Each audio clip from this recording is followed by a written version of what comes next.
Welcome to everyone. বন্ধুরা, অনেকদিন পর তোমার সঙ্গে চলে এলাম 11 আর 12 দুটো ক্লাসের জন্য। তোমার যেহেতু এইচএস পরীক্ষার সামনে, নিরপেক্ষ একটা শর্টকাট বুঝিয়ে দিই। তোমরা জানো যে 19টা বৈধ মূর্তি।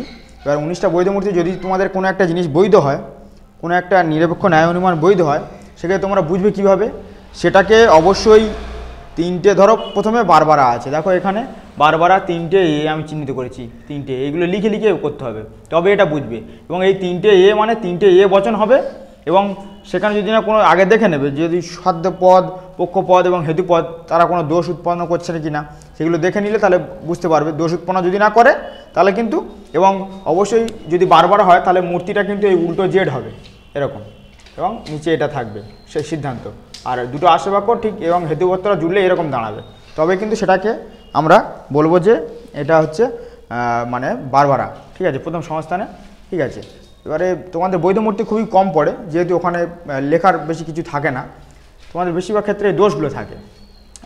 এই চারটে দোষ আছে, আর এইগুলো তোমরা মুখস্থ করে নিও। এই 19টা মূর্তি যেখানে এখান থেকে এসে এমসিকিউ আসতে পারে, ঠিক আছে। তো এখানে দেখো চারটে দোষ, চারটে না 5টা দোষ: অবৈধ পক্ষ দোষ, অবৈধ সাধ্য দোষ, অব্যাপ্য হেতু দোষ, চতুষ্পদ ঘটিত দোষ এবং নর্থক আশ্রয়বাক্য জনিত দোষ। তো আমি তোমাদের একটা দোষ আজকের আপাতত বুঝিয়ে দিচ্ছি, ঠিক আছে। দেখো একটা উদাহরণ লিখেছি, প্রথমে সিদ্ধান্তটা ধরেছি। সিদ্ধান্তটা ধরার নিয়ম তোমরা জানো যে তোমাকে বলা হয়েছে কারণ, কেননা, যেহেতু এইগুলো থাকলে এর আগের বাক্যটা সিদ্ধান্ত হবে, এবং সেহেতু, অতএব, সুতরাং এগুলো থাকলে এর পরের বাক্যটা সিদ্ধান্ত হবে।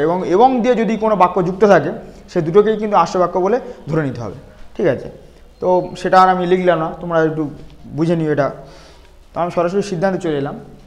তো দেখো এটা লিখেছি, সকল কবি হয় দেবতা, এটা এই বচন আছে। প্রথমে যেটা ছিল সেটা এস পর পক্ষপদ, পি মানে সাধ্যপদ। দেখো অপ্রধান আশ্রয়বাক্য, এটা শর্টকাট লিখেছি।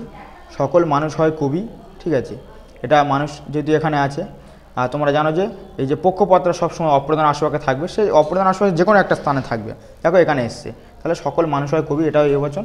আর প্রধান আশ্রয়বাক্যে বলছে সকল মানুষ হয় দেবতা, ঠিক আছে। আর তোমরা আরেকটা জিনিস জানবে যে সিদ্ধান্তের পিটা অর্থাৎ সাধ্যপদটা সবসময় প্রধান আশ্রয়বাক্যে থাকবে। তাহলে দেখো এখানে তিনটে এ বচন হয়েছে, এবং আমরা জানি এম দুটো জুড়তে হবে। দেখো এম দুটো এখানে জুড়েছি, এবং এটা যা দাঁড়াচ্ছে এটা A3, মানে তিনটে এ বচন হয়েছে ঠিকই, কিন্তু বৈধ নয়। তার কারণ একটা জিনিস এমনিতেও আমরা এগুলো বিচার করে দেখব, কিন্তু তার আগেও দেখো এ হয়েছে এবং 3 হয়েছে, অর্থাৎ 3 নম্বর সংস্থান। এখানে মূর্তীয় সংস্থান বলে তোমরা লিখবে, আন্ডারলাইন করে দেবে নিচে, ঠিক আছে। আচ্ছা, A3 থাকলে আমরা দেখে নিই যে তৃতীয় সংস্থানে এ বলে কোনো আছে কিনা। তৃতীয় সংস্থানের অর্থ এইটা আমরা ভাগ করে দিয়েছি, দ্বারাপটি ডিসিমাইট ডাটিসি হেরিসন বোকাটো ফ্ল্যাপটাউন, এখানে কিন্তু তিনটে কোথাও নেই, তাই এটা অবৈধ হয়ে গেছে। এবার আমরা দেখবো যে কী দোষ হয়েছে। আচ্ছা, একটা জিনিস খেয়াল করে দেখো, মানুষটা নিয়ে কোনো সমস্যা নেই, দুটা বৈধ হয়েছে, ঠিক আছে। এখানে যে দেবতা বলে যে সাধ্যপত্রা আছে, এটা বচনের বিধেয় স্থানে বসায়। তোমরা ব্যাপ্যতার নিয়মটা জানো যে ব্যাপ্যতার নিয়ম অনুযায়ী বচনের উদ্দেশ্য পদ ব্যাপ্য করে এবং বিধেয় পদকে অব্যাপ্য করে, ঠিক আছে। তো সেখানে দাঁড়িয়ে বচনের দেবতা পদটা বসায়, এটা মানে অব্যাপ্য হয়েছে, ঠিক আছে। এবং সেই একই পদটা যখন সিদ্ধান্তে বসছে, ঠিক আছে, সেটাও কিন্তু মানে অব্যাপ্য হচ্ছে, তাহলে এটাও কোনো সমস্যা নেই। কিন্তু সমস্যাটা কোথায়? সমস্যাটা হচ্ছে, দেখো অপ্রধান আশ্রয়বাক্যে কবিটা অর্থাৎ এটাকে এসটা হচ্ছে পক্ষপদ, পক্ষপদটা বচনে বিধেয় স্থানে বসা, এখানে অব্যাপ্য হয়েছে, ঠিক আছে, ব্যাপ্য হয়নি, যেহেতু বচন বিধেয় পদকে ব্যাপ্য করে না। কিন্তু ওই একই পদ আবার সিদ্ধান্তের বচনের উদ্দেশ্য স্থানে বসা ব্যাপ্য হয়ে পড়েছে, তাই এটা দোষ উৎপন্ন করেছে, যার নাম দেখো অবৈধ পক্ষ দোষ। তো তোমরা এরকম বিচারটা, দোষটা লিখলে, দোষ লিখে তারপর বিচারটা এরকম লিখবে যে ন্যায় অনুমানের তৃতীয় নিয়মে বলা হয়েছে যে যদি কোনো পদ আশ্রয় বাক্যে ব্যাপ্য না হয় তাহলে সে পদটি সিদ্ধান্তে ব্যাপ্য হতে পারবে না। অন্যদিক থেকে এটাও বলা যায় যদি কোনো পদ সিদ্ধান্তে ব্যাপ্য না হয় সেই পদটি আশ্রয় বাক্যে ব্যাপ্য হতে পারবে না।